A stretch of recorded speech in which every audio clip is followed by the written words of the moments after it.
Hello and welcome to Nuts and Bolts. This is fantastic. It comes around so quickly, doesn't it, each week? But we've got a great session on for you today. And it's all about, the question came through at ask@teamleadertoolkit.com about my team hate change. So what can I do about it? And it's, this is a common problem for new managers and new leaders. It won't stop happening either. What we need to do is equip you with the tools and resources that you can make a difference. Okay, so change, even if the outcome is going to be good, people still resist change. It's just this can ultimately hurt their opportunity for growth and development and capability build and all those sorts of things, but they still push back on it. They still resist it. They still don't like any sort of change whatsoever.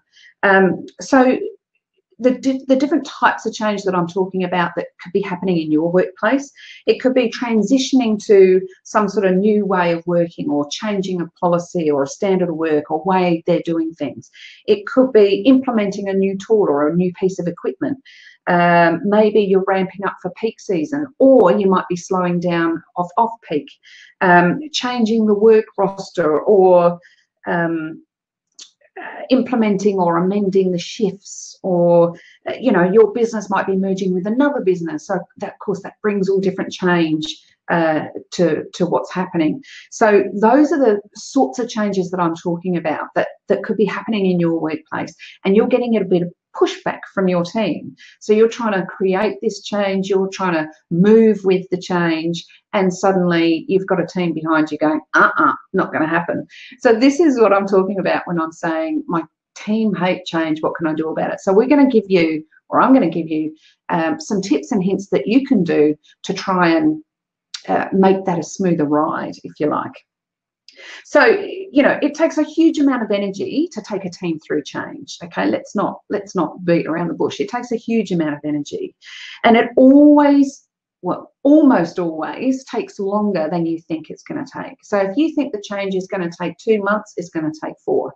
If you think it's going to take a week, it's going to take a month. It always takes longer than what you think. So let's just get that out there up front.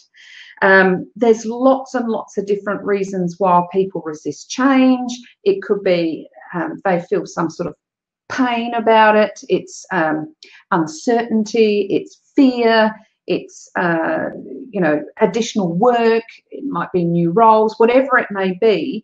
They're not enthusiastic about these new ideas, and you need to try and create motivation and create enthusiasm for them to keep rolling forward, because ultimately most change in the workplace, it's not negotiable. Higher managers have said this new change has got to come through, this new policy has got to change, we're going to change the rosters, we're going to bring a new shift in, all those sorts of things. It's not negotiable. So it's not as if we have an option.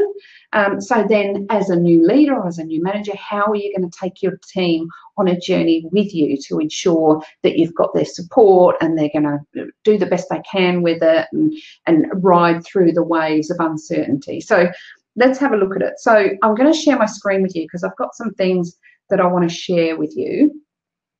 And it's going to help you next time you've got a big change sort of action coming through. So obviously we've talked about the different types of change and what that means in your workplace, and it could be anything. So what happens? So this is the stages that your team's going to go through during the change, and we call it SARAH, S-A-R-A-H. We call it the SARAH model. They're going to go through shock, they're going to go through anger, then rejection, before they get to acceptance and finally asking for support, guidance, and help. So they're going to go through the SARAH model. And when they go through shock, anger, and rejection, they can go through that several times. Like, it's not linear. So they can go from rejection back to shock, back to anger, back to shock, back to rejection, back to shock, back to anger. Okay, so they can sit in there for a fair period of time. And it doesn't mean your whole team, but you're going to have individuals in your team that are going to skim through this pretty quickly because they're more resistant. or they're more resilient, I should say. And so they'll sort of bounce around and go, okay, well, yeah, let's go for this change. And then you're going to have other people in your team, they're going to push back. They are going to be resistant, and they're going to stay in that SAR, shock, anger, rejection, and circle through that for a bit more time. So we're going to go through each one of these stages, and I'm going to show you what that's going to look like, and then what you can do as a new manager and new leader to try and help those individuals through that. Okay, so let's start. Okay, so we've got shock. So obviously this is going to be one that everybody's going to go through at some stage. Even your most resilient people are going to go, wow, change, didn't expect that coming, woohoo. Okay, so everybody's going to go through some shock, and the best thing that you can do as a leader is inform them. Communication. I can't stress it enough. Give your team as much information as you possibly can at the earliest possible stages. So if management are thinking about change, so if they're thinking, you know what, our volume's really high, we're thinking about putting a third shift on to try and keep up with the volume, I think we're going to bring in a night shift or whatever it may be. If they're just having those conversations, then you want to get to your team meeting and say, do you know what, you know that our volume's expanding, you know we're struggling to keep up with the demand. So management are thinking maybe it might be an idea to bring another shift in. What are your thoughts? So you're actually starting them from the very beginning and planting the seed, okay? It's no good coming down in a month's time and go, right, third shift starting next week, we've just got to deal with it, our volume's going to drop, blah, blah, blah, blah, blah. That doesn't help you at all. So at the very least you can do is give them as much information as early as possible. And it's really hard to over communicate at this stage. At this point, the more communication, the better. Get all that stuff out on the table. Get their thoughts, get their insights. And during this stage too, you're going to have those people that you know are going to be more resilient to this change. They might be new to the role. They might be just those people that are really comfortable with change. They might be those high influencers. Whoever they are, choose the right people to help you make this change. So make sure you pull them aside and go, look, I'm going to need your help with this change. This new shift is coming on. People might have some questions or queries, and they're not necessarily going to come to me. They might come to you. So if that be the case, let's us make sure that you ask me all the questions if they can't, and we'll make sure that there's no rumours going around and all that sort of thing. So try and bring the right people with you as well. So during this, make sure you communicate at the earliest possible stage that you can, and bring someone or a number of people that you know are more resilient with change to help you with this process, okay? To be your champions, your confidants, your ear on the ground, if you like. If people are sort of undermining or saying things that you don't want them to say, then you can nip it in the bud early. But they will go through shock. So that's our first one. All right, what's the next one? So they've gone through the shock. Now they're going to go through the anger. This is their fear playing out. This is their uncertainty. So they're angry because they want to know, all these sorts of things. Emotions are running high. They're fearful. They're frustrated. They've got a strong sense of loss. Things are going to change. Suddenly my role's going to change. I'm not going to be doing this, that, and the other anymore. You're taking this away from me, blah, blah, blah, blah, blah. I can't do overtime as much as I was before. So that's taking money out of my pocket. So all those sorts of things are going to come up. So, and this is normal, okay? So don't think you've got, a different sort of team because they're all moaning at you. No, this is a normal thing to happen. So as a new manager or as a new leader, we need to learn how do we cope with that? How do we, listen intently, but how do we cope with it? So we have to offer as much support as possible over this stage, because the anger is coming from fear. Okay, so we have to remember that it's coming from fear. Fear of change to their role, fear of change to their financial position, fear of change to how much time they spend with their family, all those sorts of things. So we should listen, make sure that we're listening to what they're saying. What are they angry about? What are the things that are really spurring up this sort of deep emotion? And respond to those questions. So make sure that we say, you know what, your role isn't going to change. This shift is not going to change. You're still going to be needed to do as many hours as you're doing now. Overtime will slip. Yes, you're right, overtime. And be honest, you know, because they want honest. Don't try and BS and go, oh, you're going to have as much overtime as you were before. And yeah. If that's not right, don't say it, because you don't want to lose their trust at this stage. So it's about listening and then responding to the questions that they've got in a really honest and authentic way. They can ask as many questions as they want. In fact, if you get to this stage and they're asking lots of questions, even in an angry sort of way, you're on a winner, because you're going to get all that smelly fish, all that, when I talk about smelly fish, all those issues, all those heartaches, all those things they're talking about, they're going to be on the table. It's when they're angry and they're simmering and they're not talking is the harder part, because you have to then guess what they're angry about. So in that sort of circumstance, when you've got them together and you can see they're angry and they're upset through their body language, but they're not saying anything, then that's up to you to say, okay, I guess that people might be a little angry or a little bit concerned because they think their role's going to change. Am I right? And then see what response you get. Or do you think that it's going to change your financial position with the current role you've got? Am I right here? So you start guessing it and putting them on the table. And in the end, someone will go, yeah, that's exactly right. So, you know what I mean? So then you're going to start them talking, because you need that communication. Even if it's emotive, you can deal with it then. So, yes, they're going to be emotive and it's going to be really hard to take. You're going to be emotive too, because, you know, you're getting fired at left, right, and centre. So you need to try and manage that emotion and keep calm. If they're elevating, don't elevate with them. Keep calm. If it gets to a point where they're shouting and screaming, you can say, do you know what, I've got some answers to your questions and your questions are valid. We're gonna go off and have a little break for a coffee and have a deep breath and come back and let me help you by giving you responses to those questions you've got, because they're absolutely valid questions. Okay, so then have a little break if you think it's getting a bit too animated. So absolutely listen, be ready to respond to questions, and make sure that you've got that support there. Then they're going to go into rejection. So, you know, oh, bugger that, I'm not going to do this role if, you know, I'm not going to get the overtime because I rely on that overtime, blah, blah, blah, blah. So then you're going to get the pushback. You're going to get the hand up. You're going to go, no, this is crap. We've tried this before. It didn't work then. Why would it work now? Blah, blah, blah, blah, blah. So this is where the negative talk starts. And we need to, there's going to be a lot of undermining going on. You would hope there wouldn't be, but it might be just one or two, those really change-resistant people that have been around for a long time, perhaps, and they've done the same thing over and over again, and they're comfortable with where they are. They're comfortable with their standing in the team. And this is all about fear about losing that standing, losing that sense of, you know, belonging of, you know, their top dog or whatever it may be. So we have to think, okay, we need to nip this in the bud. And this is where it's going to help that you've got some people on the ground. So if you've got people from the beginning as part of your champions, they're going to be able to say to you, oh, look, you know, Fred sort of said this, that, and the other in the tea room the other day, and he's got a few people running scared. So bang, right, let's get on to it. Let's nip it in the bud. Go and see Fred, and then in your next team meeting say, hey, listen, I know there's a rumour going around about such and such. Let me answer that for you right now. These are the facts. So you're nipping it in the bud as much as you can.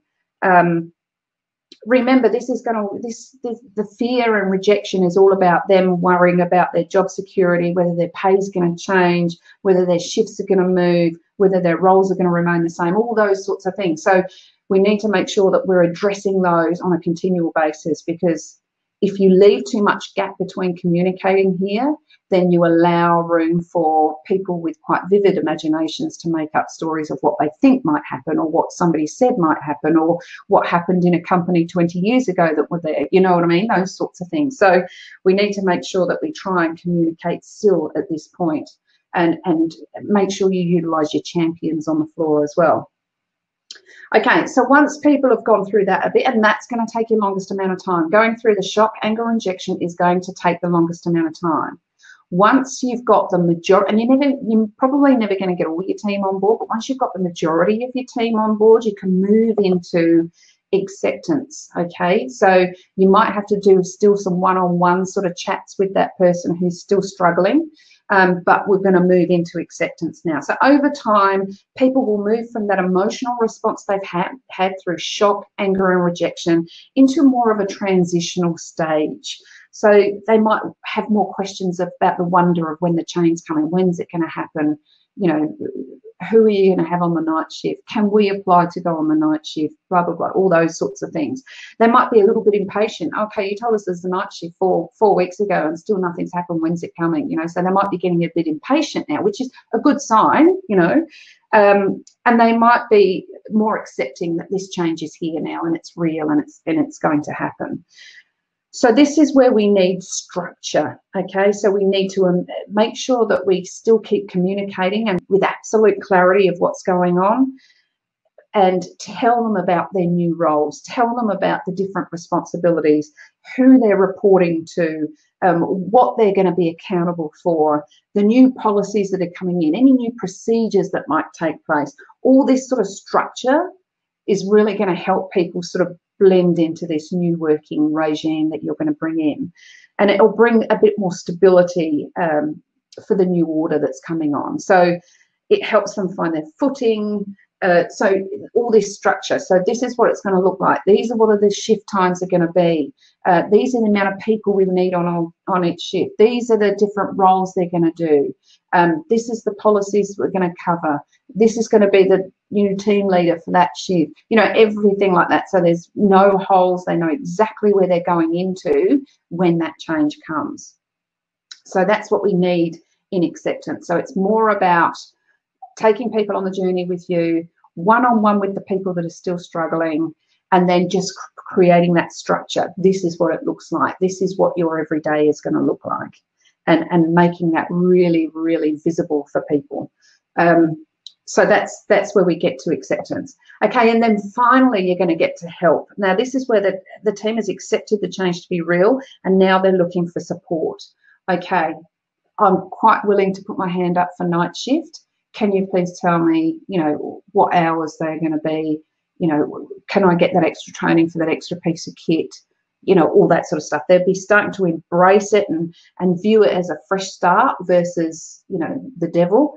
They might feel a bit of relief. That you might feel a bit of enthusiasm through people, and a higher sense of trust. If you've been authentic and genuine through the whole process, you've told them the good with the bad, and you've been quite upfront with that, then you've elicited this amount of trust. So people will be coming to you now, asking lots of questions about what that new look looks like and how they can get the support to be able to, you know, apply for it or do whatever. This is where is reinforcement. So this is where you reinforce through feedback, making sure you're giving that continual feedback to people that are inquiring and all that sort of stuff.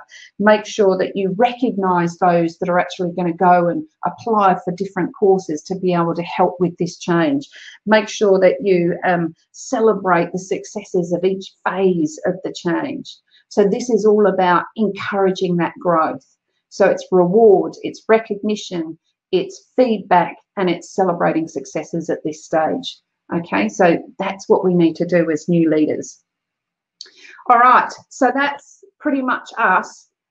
New change is always going to be hard. Some key takeouts for you for this is it's always going to take longer than you think. So if you think it's going to take, this change is going to take 3 months to come through, it's going to take 5 or 6. Okay, it always takes longer than you think, and it's only because you need to take people on a journey. You can't drag people kicking and screaming. It's just not going to work, and it actually takes longer if you do that. If we go back to the beginning of when the change was being discussed and we actually communicate as early as possible, making sure that we listen to people's issues, fears, frustrations, that we answer candidly as much as we can, and as honest as we can. If there is something that you can't discuss and questions come up, like, you know, well, is our pay going to change? And you don't know because there's sort of discussion still going on about it, be honest with that and say, do you know what? I know they're having discussions about pay rates right now. They haven't come to a conclusion yet. As soon as they do, I'll be able to tell you what that is. But those discussions are being had right now. That's all you can do. It's the truth, right?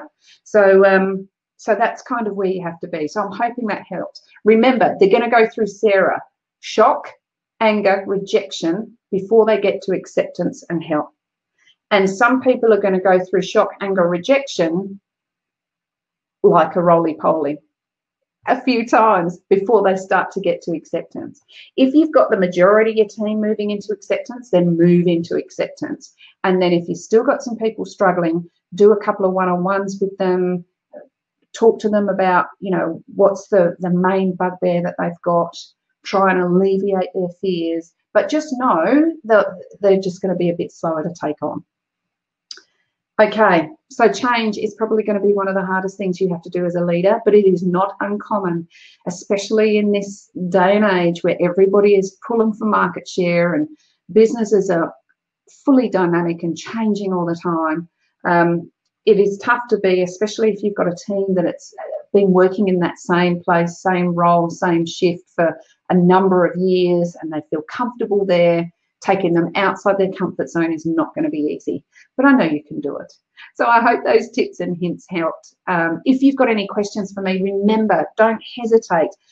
Contact me on ask@teamleadertoolkit.com and we will get back to you. We'll make a little video about this issue that you might have, this burning platform, this question, this query. We'll do a little video of it and let everybody share that, because obviously if you've got an issue and it's a fairly common issue, then you can bet your bottom dollar there'll be hundreds of other new managers and new leaders that are sharing that issue with you. So remember, you can contact me on ask@teamleadertoolkit.com and I'll be looking forward to seeing you there. Okay, without further ado, thank you so much for your attention today. We are going to sign off and I look forward to speaking to you next week. Bye for now.